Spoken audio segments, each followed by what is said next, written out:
Hello everyone, this video is so that the general population can understand mindfulness at a deeper level.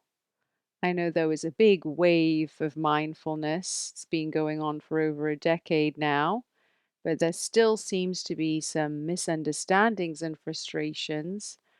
People get irritated and say, well, I can't stay in the present moment. I feel stuck and my mind wanders. And what is this present moment awareness? How come it's helpful? And why is it so difficult? Mindfulness spontaneously arises once we enter a fourth state of consciousness, and that fourth state of consciousness is integrated into activity. Now, that might sound like a bit of a mouthful, so I'll break it down. In a simple way, mindfulness is a byproduct of stillness when it's integrated into activity. And so, what does that actually mean? Well, when the body transcends and goes into a deep silent space, that's very rejuvenating for the body. The body throws off a lot of stress. It connects with an intelligence in nature. Everything kind of gets rebooted. And when we come out of that state, that meditative state, then when we look around in the world, there's less noise in the mind and there's more presence, more ability to see the blueness in the sky, to hear the birds chirping in the distance, to sense if there's any parts of the body that are holding stress that might need to relax. And you move around in the kingdom in a flow state. And that flow state, which is interconnected and aware about everything that's going on in the environment, just like animals are, is a mindful state. And that is our natural state. We've just forgotten it. If we rewound many years ago, we would be in touch with nature. We would know what time of year it was, what was going on in the oceans, what was going on with the plants, what were going on with the animals. We could probably even track animals. We had a psychic connection with animals. We had a feeling of being connected to everything in the environment. And we seem to have lost that, at least some cultures and some people have lost it. And so we can feel like walking heads and not mindful. But mindfulness is a natural state of being. We're born connected to nature, we just lose touch with it. And so, how do we return back to our natural state of calm, our natural state of interconnectivity with all beings for all time? Our interconnectivity with every single cell, knowing what's going on in our body. How do we do that? Well, the easiest way to do that is effortless meditation. And the key word is effortless. If a meditation requires focus, requires pushing away thoughts, requires sitting in an uncomfortable position, there's going to be tension and you're going to be moving in a different direction to where you want to go. You get into stillness through effortlessness.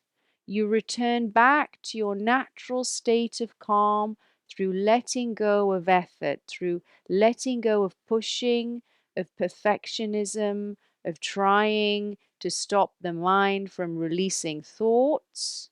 I'll repeat that, from trying to stop the mind releasing thoughts. The biggest misunderstanding is that we can't meditate if there's thoughts and we need to stop thoughts. This is incorrect. Thoughts are just a byproduct of stress.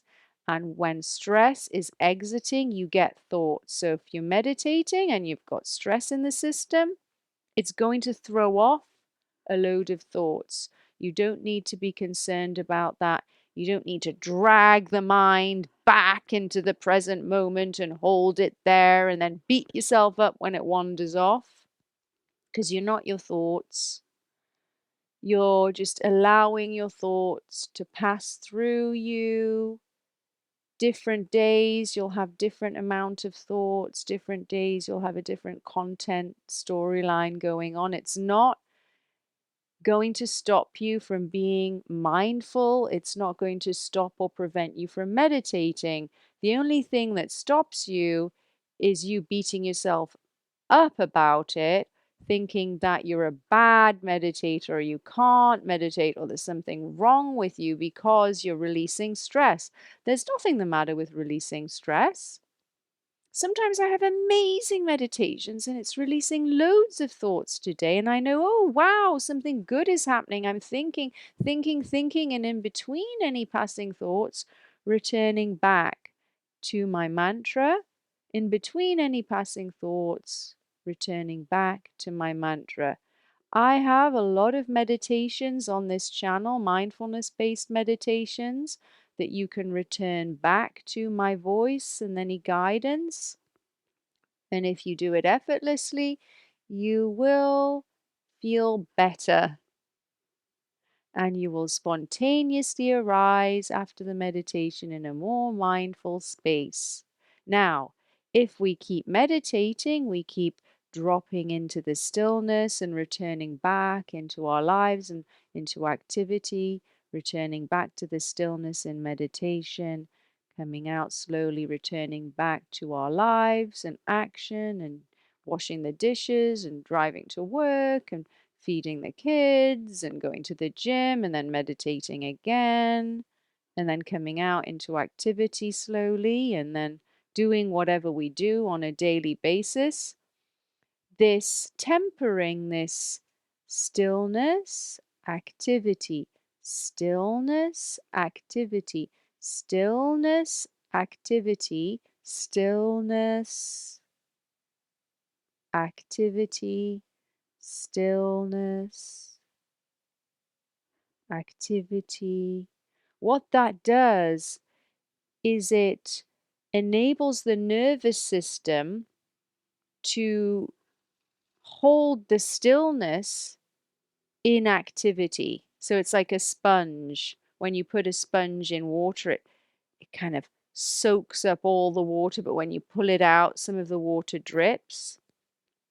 But over time, that sponge becomes able to hold that water, even though it's out of the water. It's just a byproduct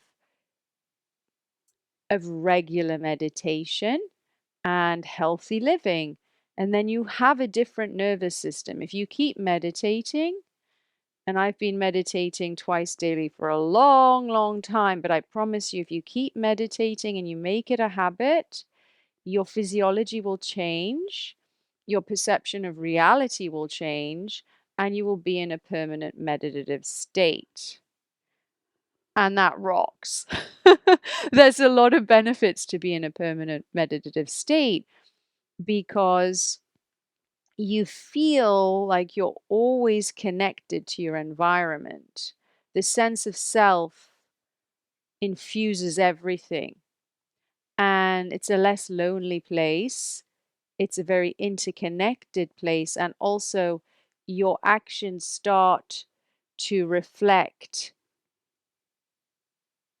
an understanding that you are interconnected with everyone. So you find it harder to harm other people, which inevitably harms yourself because you always will have to feel whatever you've made somebody else feel. You always have to feel whatever you've made somebody else feel because where there's oneness in a unity space, and when that mindfulness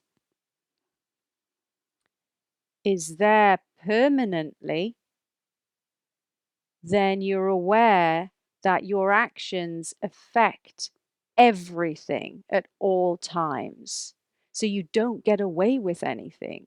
If you're horrible to someone, if you trample somebody down to get your goal achieved, if you destroy the environment, if you're cruel to animals, if you're selfish and self-centered or egotistical, that is going to come back to you. That's what karma is. It comes back because from a unity perspective, from a mindful perspective, the differences are very small.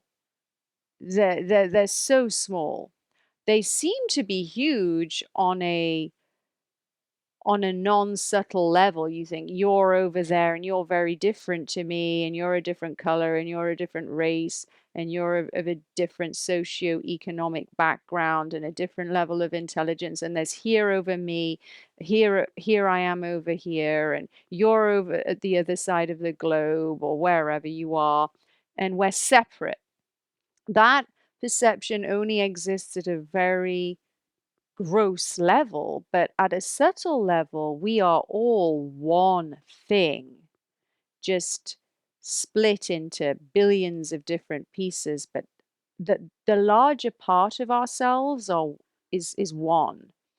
And so you're harming yourself when you harm other people. You're harming yourself when you harm animals. You're harming yourself when you harm the planet, because when you start becoming mindful, you realize you are the planet.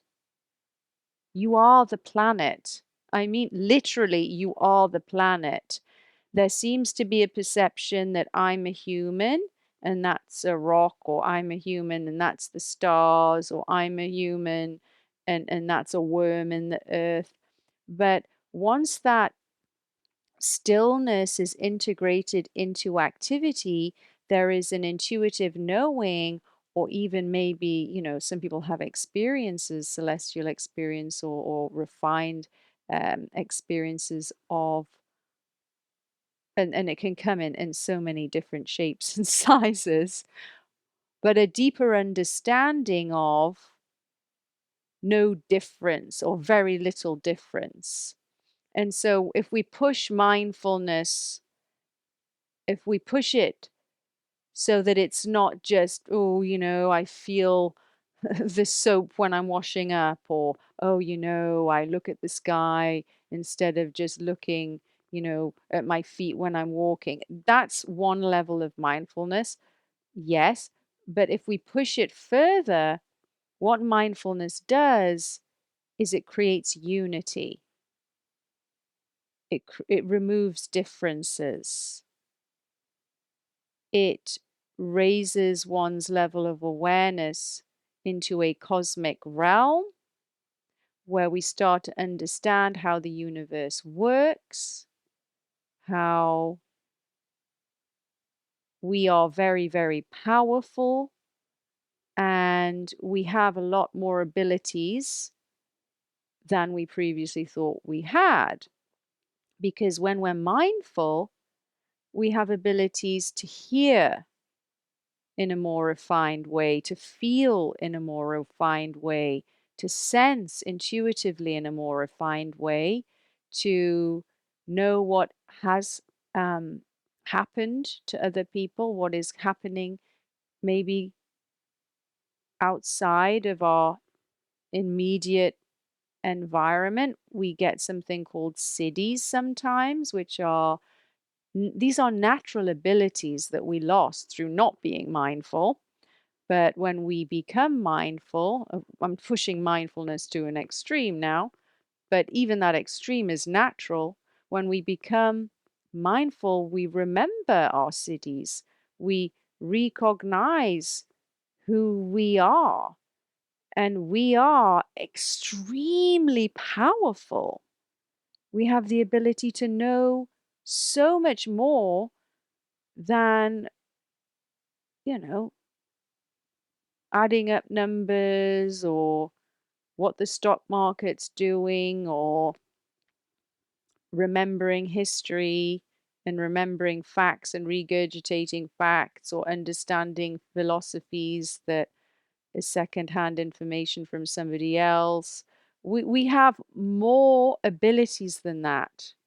We can know what's happening not only on this planet, but on other planets. We're able to know other beings that are not human. We're able to communicate non-verbally. We're able to affect the laws of gravity. We're able to reduce crime. We're able to reduce stress in the atmosphere through our thoughts and senses. And I've done other videos on this, and this is not woo-woo stuff. This is studied by science, and meditators' brains are studied by science. And when mindfulness doesn't leave the brain has full brainwave coherence. So you can scan meditators' brains if they've been meditating a long time, and they'll have a different brain. Their brain reflects their permanent meditative state. They have full brainwave coherence in activity, not just when they're meditating. So when you transcend, when you enter a fourth state of consciousness, different from waking, dreaming, and sleeping, the transcendental state, the brain waves change. They become coherent, full brainwave coherence. Then that changes once we come out of meditation and we go back into the waking state. The brain waves change, they're not coherent anymore until the physiology can hold that meditative state in activity. And then you have brains which are different, brains that have full brainwave coherence in activity. Isn't that cool? And so it's part of human evolution. It's an inevitability. And the more people that meditate, the easier it is for people that are not even meditating to have full brainwave coherence because we're so interconnected, right?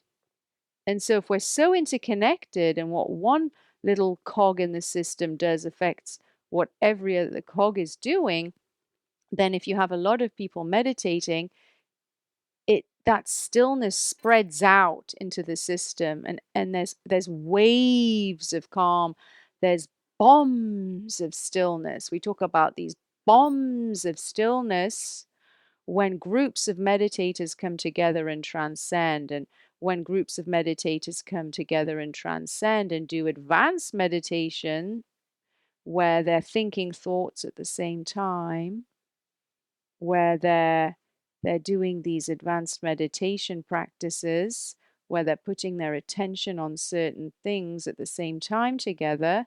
It's kind of like a group praying, but if you pray from a fourth state of consciousness, from a transcendental space, the effect is like a nuclear bomb. It just goes out into the whole universe. And so when people come together and they're mindful together, and they come together with an intention and they do their meditation, crime rates drop. Statistics show this. Crime rates will drop, they do drop, they always drop. Statisticians are there reading it. Oh, yeah, it's dropped. When the meditators stop meditating, the crime rates go back up. Hospital admissions drop. When the meditators stop meditating, they return back. So we know that when we have these groups of meditators, we can create stillness, peace, calm in the atmosphere. And that's how powerful we are. We can impact the whole world and beyond when we're mindful, when mindfulness is established permanently. Isn't that wonderful? We actually know how to create peace on earth. There is a lot of misunderstandings around meditation and mindfulness. There is a lot of resistance sometimes to establishing a practice of meditation. And in order for the physiology to really be able to transcend in an effortless way, one must take care of one's body. One, is better off not being intoxicated or smoking weed or doing things that move you in a direction which strains the nervous system, which numbs the nervous system, because then there's a backlog of stress. It's much easier to transcend if your physiology is clean. Clean living is very helpful. Meditators can sometimes know once they've started to transcend, oh, the smoke, I'm I can sense how it's affecting my lungs. I can sense how it's affecting my awareness. They can become more sensitive and then they either give up or they don't, and that's fine. But you, when you're mindful, you become more aware of what you're doing to your body because your body's a temple, your body's divine. Your body actually is connected to the stars, is connected to the planets, is able to communicate with them, is in every single cell, contains information about the universe. And so if that's clogged or damaged or polluted, it's harder to understand that connection and to sense and actually feel that connection. There are advanced meditations where you feel the connection to different planets, where you're able to experience that. But your physiology does really need to be clean, and poisoning is not very helpful. So I don't recommend poisoning your physiology. I am a big advocate for healthy, clean living. I understand there's some groups that just try and transmute it. I think that's a very difficult path, not for everyone. If you can do it, great. Good luck. But I think an easier path is to just take care of oneself. And so I hope that we can all come together and meditate and become mindful. I hope you enjoy the guided mindfulness on the channel as 10-minute meditations, 30-minute meditations, and relaxing content. I hope that brings you calm in such a chaotic world. And I hope you meditate in groups or learn to transcend. I personally practice transcendental meditation, and I practice that twice a day. It's the best thing that ever happened to me. And if I wasn't doing that, I wouldn't be able to speak to you today like I am. And so thank you to everyone who's meditating, and I hope it inspires you to meditate. And if you don't, well, you still get the benefit of other people meditating.